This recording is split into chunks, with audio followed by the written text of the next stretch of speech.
how to express yourself in Amharic with English translation. First, let's see the vocabulary. I, እኔ,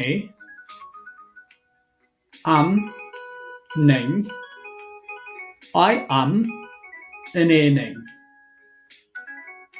is, ነው, name, ስም, my name, ስሜ, marriage, ትዳር, married, ባለትዳር። አሁንም ቀጣይ vocabulary continued. job, ስራ, my job, ስራዬ።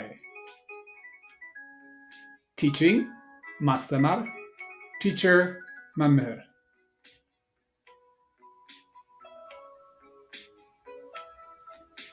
እኔ ነኝ I am። ስሜ አምላኩ ነው My name is አምላኩ። ባለትዳር ነኝ I am married። ስራዬ ማስተማር ነው My job is teaching። Did you like this? ወደዳችሁት? Subscribe for more። ለተጨማሪ ደንበኛ ይሁኑ።